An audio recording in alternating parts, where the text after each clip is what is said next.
पश्चिम Asia में जारी अस्थिरता ने दुनिया भर में महंगाई की चिंताओं को बढ़ा रखा है। इसी बीच अमेरिकी राष्ट्रपति डोनाल्ड ट्रंप के एक बयान ने कुछ उम्मीद जगाई है। ट्रंप ने ईरान और अमेरिका के बीच समझौते का दावा किया है। हालांकि ईरान की ओर से इस पर कोई स्पष्ट सहमति अभी तक नहीं आई है। अमेरिका, इजरायल और ईरान के बीच महीनों से जारी संघर्ष के अब खत्म होने के आसार हैं। अमेरिकी राष्ट्रपति डोनाल्ड ट्रंप ने कहा है कि रविवार को ईरान के साथ युद्ध समाप्ति समझौते पर हस्ताक्षर किए जाएंगे। ट्रंप ने यह भी कहा है कि समझौते के तुरंत बाद स्ट्रेट ऑफ हॉर्मुज को खोल दिया जाएगा।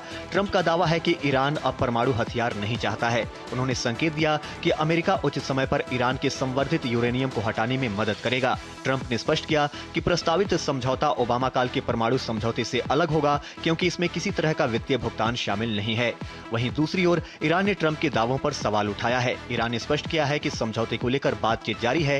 हालांकि तेहरान ने इस टाइमलाइन पर सहमति नहीं जताई है। ईरान के विदेश मंत्रालय के प्रवक्ता इस्माइल बाकेई ने उन खबरों को खारिज किया है जिनमें कहा गया था कि रविवार को अमेरिका और ईरान के बीच संघर्ष समाप्त करने के लिए किसी समझौते पर हस्ताक्षर होने वाले हैं। ईरानी विदेश मंत्री अब्बास अराघची ने दावा किया है कि अमेरिका के साथ संघर्ष में ईरान विजेता बनकर उभरा है। अघार्ची ने कहा है कि ईरान यूरेनियम को तरल रूप में संरक्षित रखना चाहता है और यदि समझौता होता है तो ये 2 चरणों में लागू होगा। पहले चरण में परमाणु मुद्दे को शामिल नहीं किया जाएगा, जबकि दूसरे चरण में इस पर चर्चा होगी। उन्होंने ये भी कहा कि यदि समझौता ज्ञापन के प्रावधानों का पालन नहीं हुआ तो अंतिम समझौते पर हस्ताक्षर नहीं किए जाएंगे। उनके अनुसार पहले चरण में ईरानी बंदरगाहों पर लगी अमेरिकी नाकेबंदी को हटाना शामिल है। एक तरफ जहां ईरान और अमेरिका के बीच समझौते को लेकर बातचीत में तेजी देखी जा रही है, वहीं दूसरी तरफ लेबनान के दक्षिणी हिस्से में अभी भी धमाके जारी हैं और इजरायली सेना के हमले रुकने का नाम नहीं ले रहे हैं।